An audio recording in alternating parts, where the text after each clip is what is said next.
Is she breathing? No, she's not. Okay, so she's not breathing at all.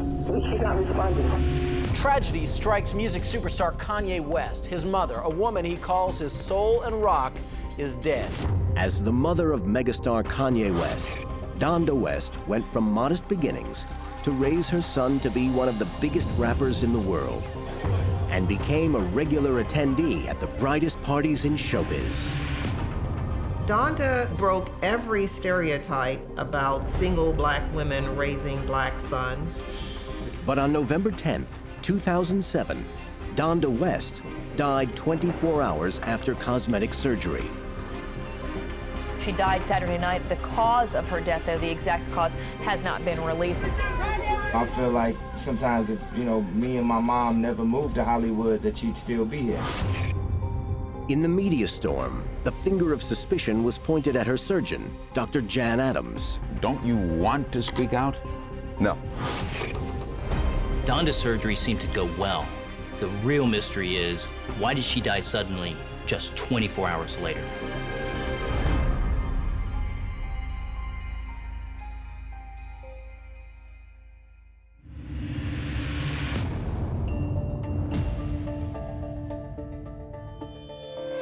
Dr. Michael Hunter is a world-renowned forensic pathologist. He's performed over 4,000 autopsies to investigate and reveal the cause of death. Today, he's the chief medical examiner in one of America's biggest cities. I have here in my hands an extremely thorough 36-page autopsy report on the death of Donda West. It's clear that she underwent cosmetic surgery prior to her death, and the coroner concluded multiple post-operative factors could have played a role in the death.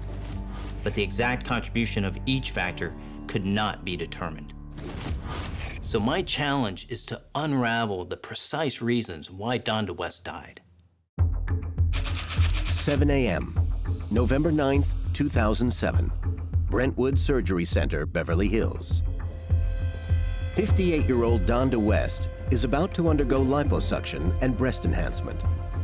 She moved to California 3 years ago from the Midwest after quitting her job as an English professor when her son, the rapper Kanye, asked her to become his manager.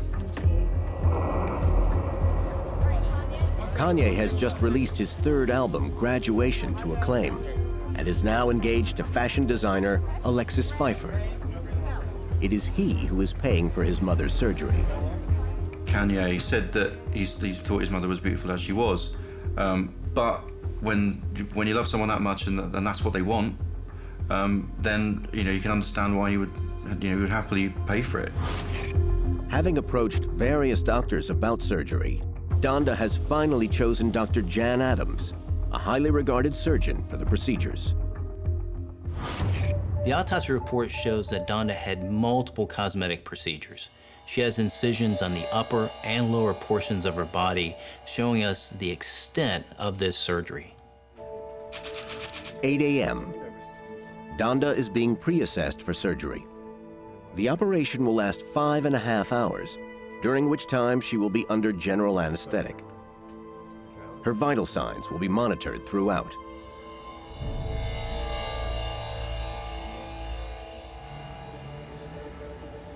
Donda West was born on July 12, 1949, in Oklahoma City. As a child, she was affectionately known as Big Girl by her parents, Portwood and Lucille Williams. Her parents instilled in her excellence.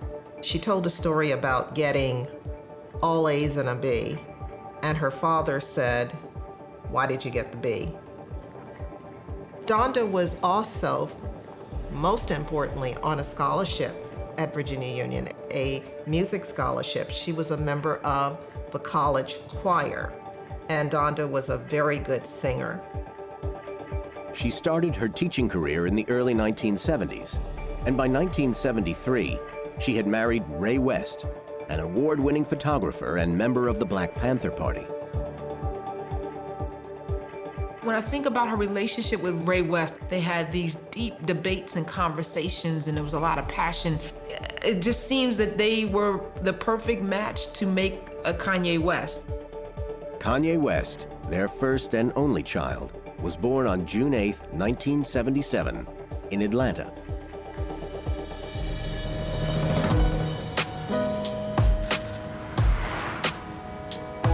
At the age of 3, Kanye moved to Chicago with his mother after his parents divorced.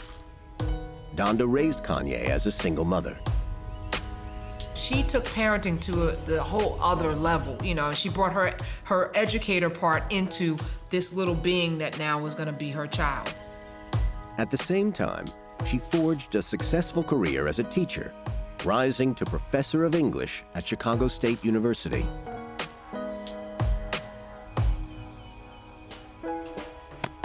Donda had many of the challenges raising a son, juggling schedules, needing childcare, living in a city where you have no relatives, no real support systems, and raising a son who wanted to rap because she wanted him to go to college, she said, but he wanted to rap, so she respected what he wanted to do.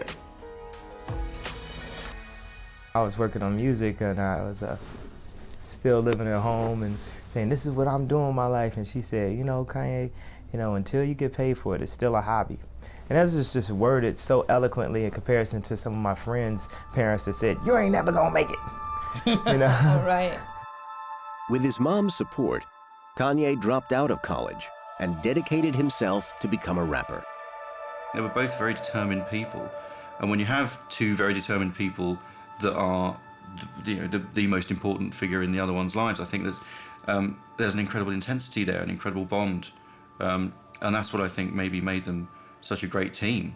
You know, it really was sort of them against the world.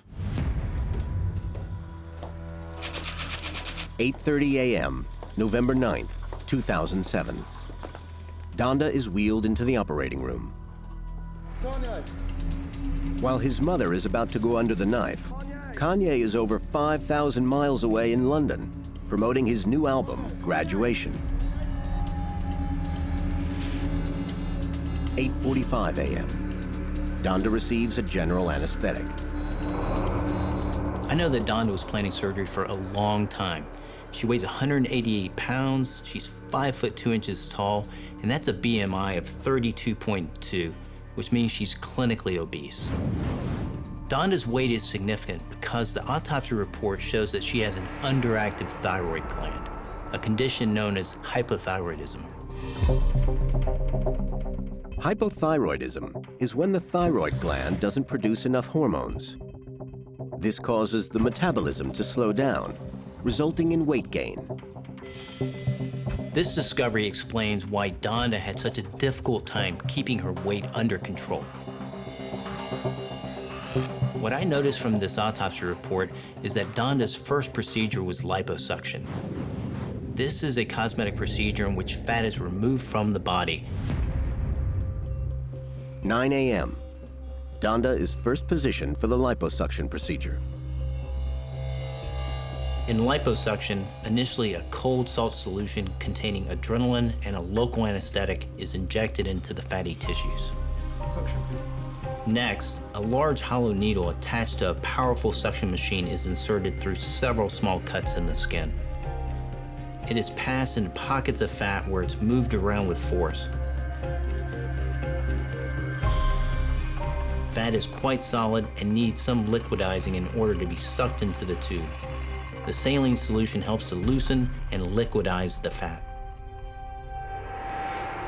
What I'm asking myself at this point is, does Donda have any pre-existing natural disease that might complicate general anesthesia? I see from the autopsy that she does have one significant medical condition, and that's borderline diabetes.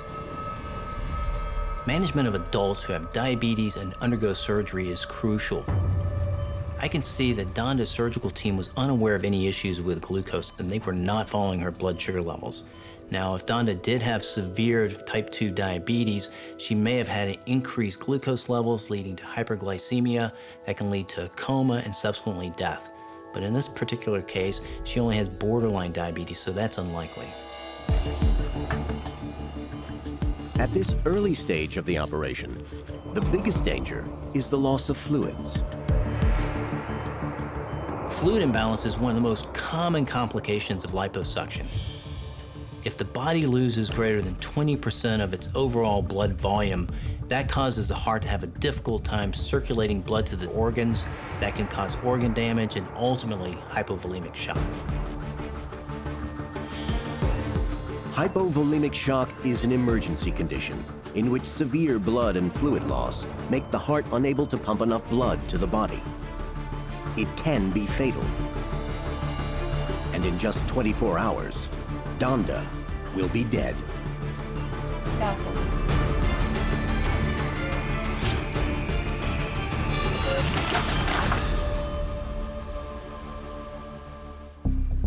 10:35 a.m., November 9th, 2007, Brentwood Surgery Center, Beverly Hills. Donda has now been under general anesthetic for 1 hour and is having a liposuction procedure. The most significant danger to her health at this stage is a loss of fluids, which can lead to hypovolemic shock. During Donda's liposuction, I can see that she received 3.5 liters of fluid and lost 0.4 liters of blood and had 1.4 liters of fat suctioned. These are not excessive numbers. There are no complications associated with Donda's fluids, so I can rule out hypovolemic shock. What is becoming clear is that Donda is not in great physical shape. The question we have to ask ourselves is, why would a person in her condition at 58 years of age undergo such a major surgery? Donda spent 31 years in higher education, culminating with chairing the English department at Chicago State University. When she retired because she took the helm of managing Kanye's career. In 2004, having spent over 20 years living in Chicago, Donda moved to Los Angeles and into the show business world of music management. It was a move that would pay major dividends for her son. When someone is that important in your life, and is that successful, I think you need somebody there. You need people you can trust around you, and Kanye trusted no one as much as he trusted his mother. With his mother by his side, Kanye's debut album, The College Dropout, released in February 2004, catapulted him to international stardom. It gave him hit records, Through the Wire and Slow Jams, his first #1. By early 2007, Kanye West was named one of the 100 most influential people in the world. But managing Kanye and being in LA meant Donda too was thrust into the spotlight. She was now the manager of one of the hottest acts in music. Well, it's a lot of pressure, and she had a lot of pressure on her. I don't know who was putting the pressure on her, but she wanted to look the part.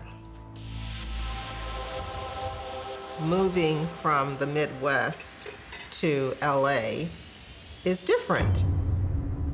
LA is Celebrityville, and with being a celebrity environment comes a need to look good. I have friends who are size 3 and feel they are fat who live in LA. By 2007, Kanye was a superstar, and when he announced his engagement to Alexis Pfeiffer, the media circus surrounding him went into overdrive. Aware of the attention that would be on her, and wanting to look her best for the cameras, Donda finally decided on cosmetic surgery. I don't think there's a woman out there that can empathize with the sense of not feeling good enough, with not feeling you look the right way to be accepted. I believe that in Hollywood, which is all about looks, all about this sort of superficiality, that feeling sort of is exponential. 12:30 p.m., November 9th, 2007, Brentwood Surgery Center. With Donda's liposuction complete, Dr. Jan Adams and his team are ready to move on to the next procedure.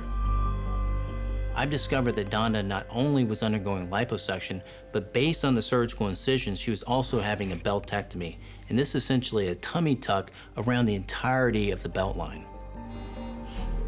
They are now halfway through her surgery, and Donda has been under anesthetic for 3 hours. In addition to the other procedures, Donda is also undergoing cosmetic breast enhancement, and this is a lot of surgery to happen all at once. The autopsy report shows that Donda was under anesthesia for 7¼ hours. This is a long time. The danger of being under anesthesia for an extended period of time, it increases your risk of, say, blood clots as well as infection. It can also lead to excessive swelling, and your recovery time is much longer. At 3 p.m., Donda's operation is complete. She's wheeled out of surgery, but is still unconscious. Normally, a patient is going to show some degree of responsiveness within an hour of the surgery. But by 4 p.m., Donda still hasn't come around from the anesthetic. Her friend Diana Pinkney is waiting nervously. I was in another room, and every now and then I would go and I would peek in recovery, and she was still asleep. Looking at the autopsy report, at approximately 4:30 p.m., Donda eventually comes around. She's described as groggy, but was oriented to person, place, and time. First thing she said was, "How do I look?" And I said, "Are you serious?" And she said, "No, how do I look?" I said, "Girl, you look fabulous." She had an hourglass figure. She was so happy, and her face lit up. I said, see, going through that pain, look what you got. She may have been pleased by her new look, but Donda is still at risk from complications of the anesthesia, namely blood clotting and infection. 6 p.m. It's now just 3 hours since the operation ended, but Donda makes a surprising decision. She unhooks herself from monitoring equipment and leaves the hospital in order to recover at home.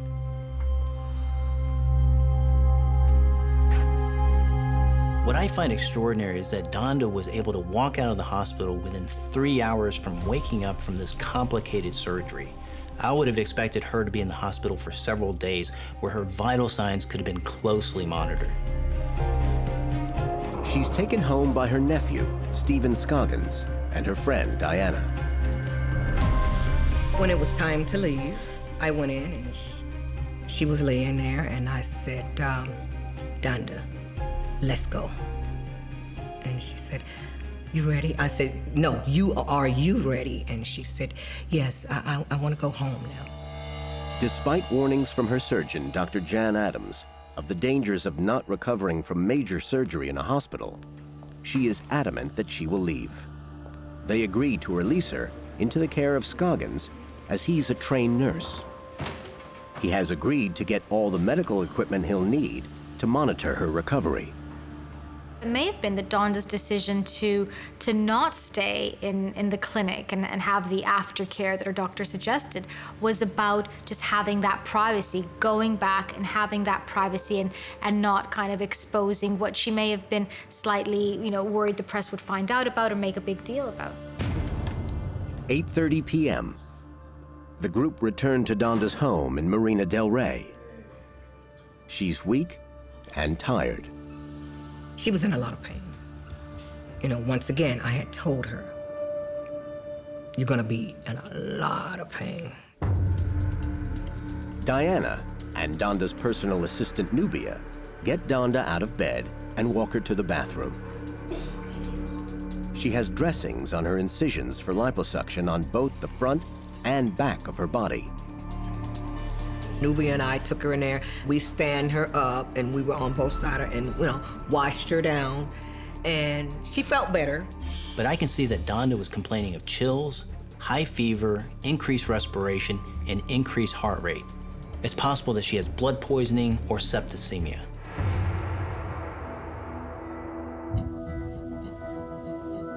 Septicemia occurs when a bacterial infection enters the bloodstream.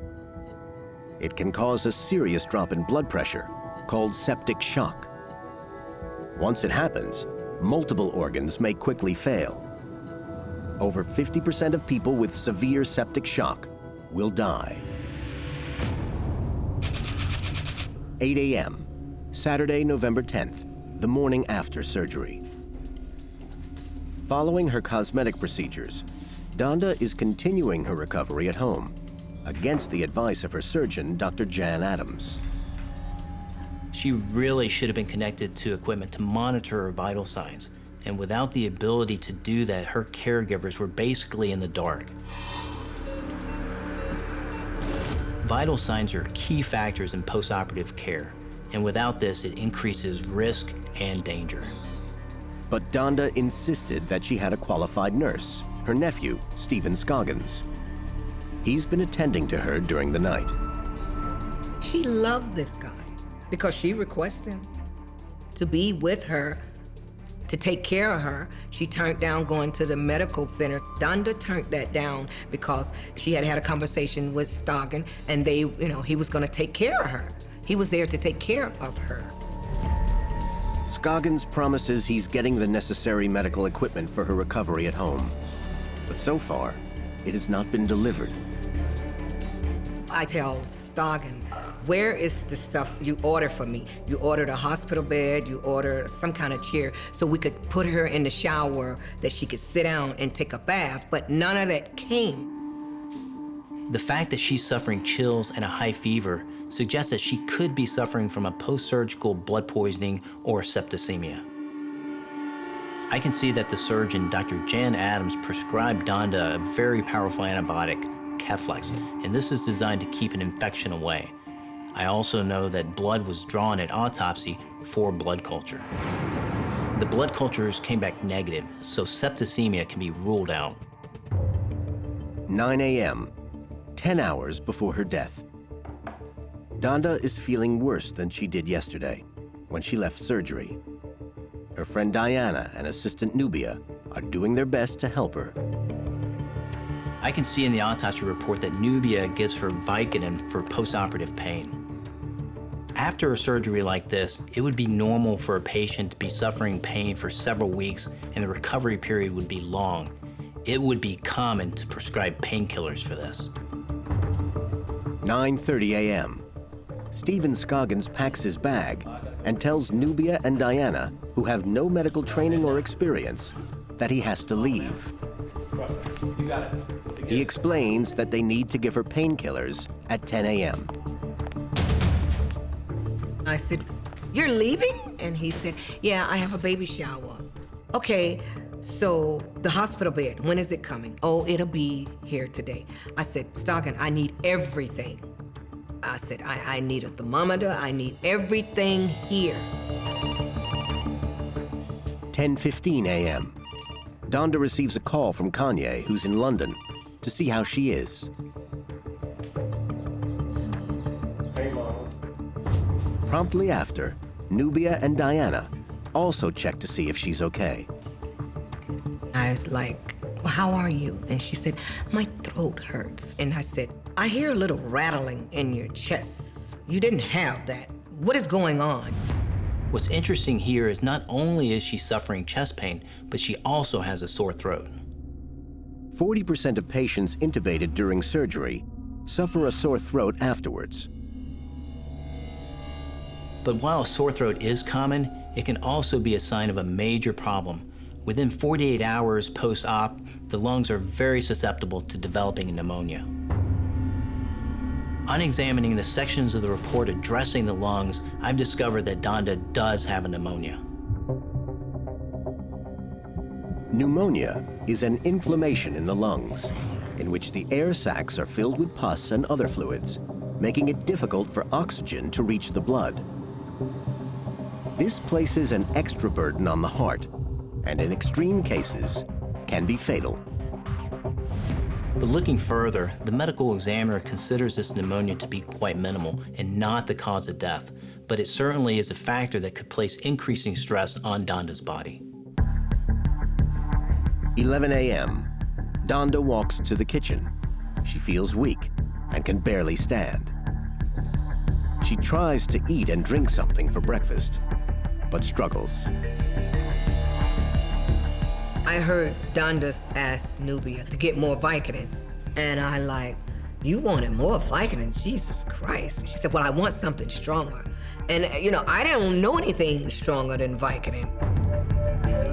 As lunchtime approaches, the medical equipment Stephen Scoggins promised still hasn't arrived.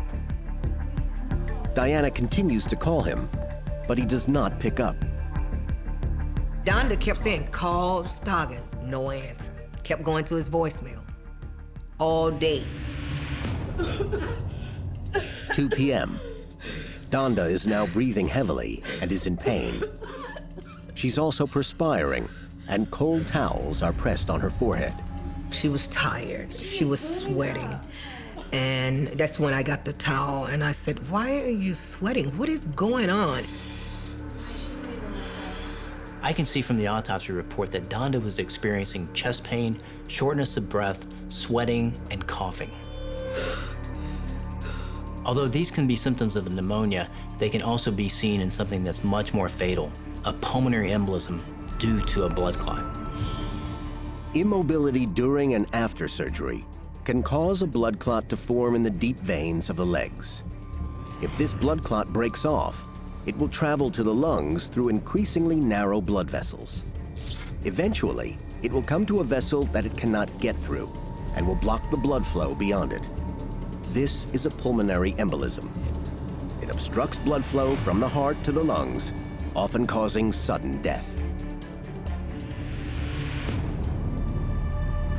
Because she has elected to recover at home without monitoring equipment and with no nurse there, Donda is at increased risk of suffering a pulmonary embolism.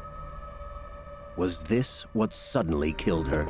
It's concerning that Donda voluntarily left the hospital 3 hours following the surgery and therefore didn't have the proper medical supervision. Her death is still a mystery that I need to solve. 2:30 p.m., 5 hours before her death. Donda is in bed resting. Her nephew, Stephen Scoggins, a nurse, has been charged with her care, but he left Donda that morning with friend Diana and assistant Nubia. So, we got her up, walked her around. You're not supposed to lay too long, and any doctor would tell you, move around, don't stay in that bed too long.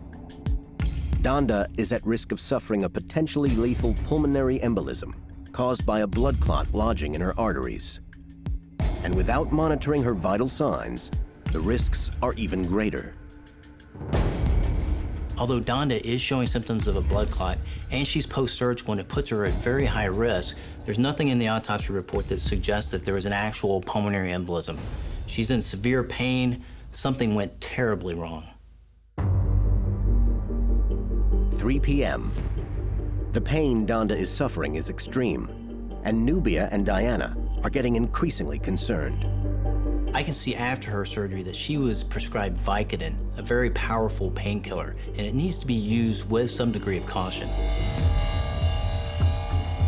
Donda keeps asking for more Vicodin. Unsure whether to give her more, and with Stephen Scoggins uncontactable, they called Donda's cosmetic surgeon, Dr. Jan Adams.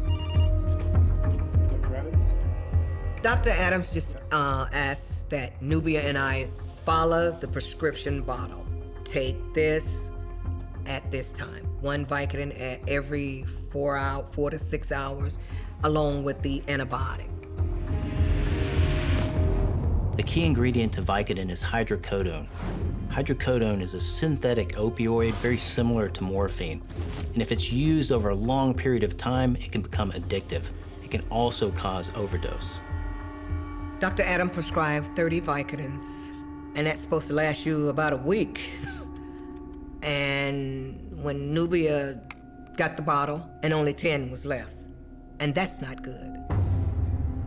It seems that while Scoggins looked after her during the first night post-operation, Donda had taken more Vicodin than she should. 4 p.m. Donda's friend and godmother to Kanye, Glenda Lee, arrives. After some food, Donda takes more Vicodin for her excruciating pain. 6 p.m. Donda tries to get more rest. Following instructions given by Dr. Jan Adams, Nubia and Diana have placed a pillow behind her knees and beneath her head to alleviate the pain and help circulation. I said, I'll be right back. And she said, okay, I'm gonna be fine. I said, you holler if you need me. She said, okay, I'm fine. She was calm. 7:15 p.m. Nubia asks Glenda to go and check on Donda, as she's unusually quiet. Glenda goes in to see if she's okay. Donda? Donda? Donda, wake up, honey! Wake up! Diana! Nubia! Donda! Mark! We gotta do something! Do something! CPR! Do something! Do something! Nubia's like, Dr. West, wake up, Dr. West. We was just shaking her. Donda, wake up, wake up! Okay. So she's not breathing, and I like do CPR. Nubia begins administering CPR, while Glenda makes a frantic 911 call at 7:35 p.m. She's not breathing. This is the recording. You're doing CPR? Ma'am, is she not breathing at all? Her medication, she complained she couldn't breathe. Ma'am, okay, so she's not... Ma'am, she's not breathing? The phone signal is poor, making it hard for them to follow instructions. Your phone's cutting out. Okay, is the person breathing? You couldn't get reception in the room, so I grabbed my cell phone and I went to the hall, and that's when I got a reception, and I called Dr. Adams. And I said, Donda is not breathing. He said, did you check for a pulse? Do you know how? I said, yes, I know how to check for a pulse. 7:45 p.m.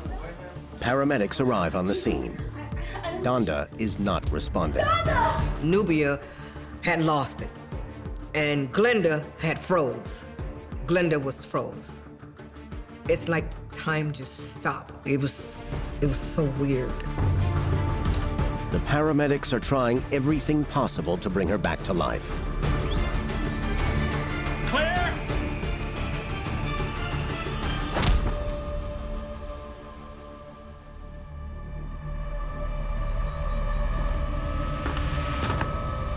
But at exactly 8:29 p.m., she is pronounced dead. Tragedy strikes music superstar Kanye West. His mother, a woman he calls his soul and rock, is dead. Kanye is 5,000 miles away in London when he hears the news.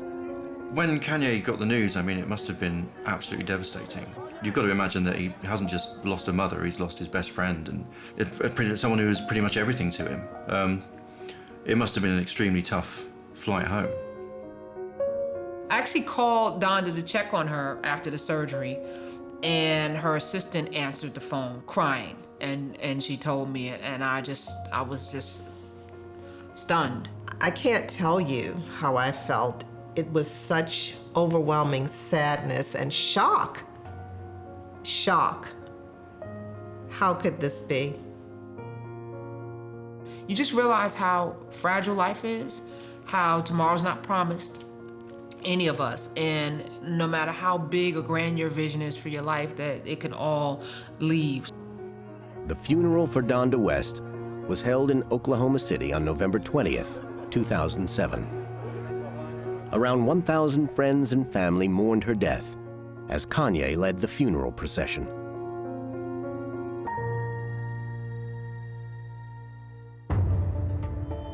For Dr. Hunter, the reason for her death just 24 hours after surgery is still not obvious. On examination of the paramedics' report, there's an observation that there was this black material present about her face. This could be vomited blood, which, if it is from stomach or intestinal bleeding, could be a symptom of a drug overdose. For example, from Vicodin. The toxicology report states that there is 16 milligrams of hydrocodone in her stomach and a slightly elevated amount in her blood. So did Donda die of an accidental overdose? This report shows that Donda did not have any internal bleeding, and there was a slight increase in the hydrocodone in her blood. She is not dead from either a gastrointestinal hemorrhage or from the use of painkillers. What the paramedics saw that suggested to them a bleed within the stomach, the coffee ground emesis, is likely just vomitous material that's dried on her face. But her combined symptoms of chest pain, shivering, and vomiting brings up another possibility, and this is backed up by clues within the West family tree. If I had known what I know now, if Dr. Jan Adams had known what, he wouldn't have touched her. This is one of the most complicated cases I've ever seen. Donda West had a number of conditions that in and of themselves did not cause her death, but those conditions could put increased stress on her, particularly after a surgery like this. Now, when I look deep in the autopsy report, I think I'm finding the clue that's going to determine why she died. It states there's a history of heart disease within the West family. Donda's sister died 2 years previously of a heart attack, and her brother has hypertension. With that family history, it increases the risk that she could also have heart disease and put her at risk of a heart attack. But this didn't put Donda off the idea of cosmetic surgery. In June 2007, she approached respected cosmetic surgeon Dr. Andre Aboulian to see if he would operate on her. He refused unless she had further tests to ensure her heart was strong enough to undergo surgery. But she never followed through. Instead, she turned to a different cosmetic surgeon, Dr. Jan Adams. I think when someone has decided on a course of action they believe is going to be the best way to solve their problem, and they become committed to that course of action, then actually they don't really want to hear evidence to the contrary. The autopsy also reveals that Donda had an evaluation for an episode of left chest and arm pain in late 2007 at Cedars-Sinai Medical Center, less than 6 weeks before her surgery with Dr. Adams. Chest and left arm pain can indicate angina, a sign of severe heart disease. Donda did not mention this to her physician, Dr. Adams. And this is a crucial omission. By hiding this information from her physician, she's actually putting her life at risk. Never lie to your doctor. Be upfront. I know, plastic surgery. Every woman wants to have plastic surgery. Every woman wants to be beautiful. But your health is more important than anything. Now, Dr. Hunter has the evidence he needs to unravel the mystery of Donda West's death.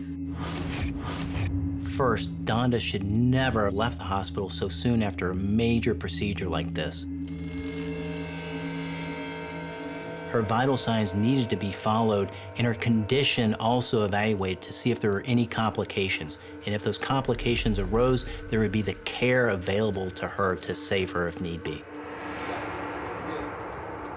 Secondly, Stephen Scoggins promised that type of nursing care, but that didn't happen. She was left in the care of two friends who really had no nursing background whatsoever. She had had a conversation with Scoggins, and he was going to take care of her.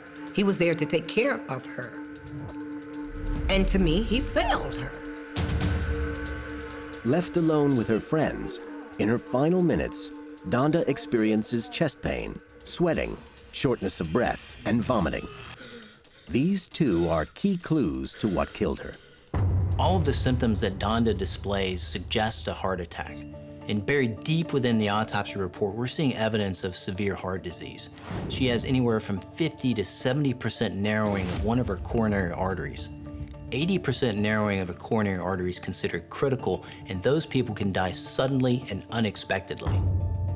Donda is just below that critical threshold, but the increased stress on her body, the pain from her surgery, the blood loss, as well as the pneumonia that's developing in her lungs, it's my opinion that she died of a massive heart attack. The surgery performed by Dr. Adams was done by the book. It's my opinion that Donda West's underlying health issues combined with the stress from surgery is what caused her death. Dr. Adams took a fall for something he knew nothing about. After walking off Larry King Live, Dr. Jan Adams returns to defend himself. A lot of things being said in the press are certainly not accurate. How bad has your practice been affected by this publicity? Horribly. The coroner confirmed that Dr. Adams was not responsible for Donda's death. Since 2009, a new California law, the Donda West law, requires a patient to receive clearance from a doctor within 30 days before elective cosmetic surgery. A complaint was filed with the nursing board against Stephen Scoggins, but after investigation, it was dismissed. Following his mother's death, Kanye called off his engagement to Alexis Pfeiffer. Donda West's experience should serve as a cautionary tale to anyone considering similar surgery. All cosmetic surgeries come with risk attached, and that risk can cost you your life. How would I like Donda West to be remembered? I would like her to be remembered as a woman full of life. Love, love, love words and books and knowledge. Somebody who wrung every drop of life that she could out of the life that she was given. And I'd like to think that I'd like her to be remembered as somebody that had a vision for her child that was manifest beyond belief. Clearly, Donda's legacy is Kanye. Enough said, as they say. Kanye has rarely spoken of his loss in public, but in a radio interview, he reflected on the consequences of his fame. I feel like sometimes if, me and my mom never moved to Hollywood, that she'd still be here.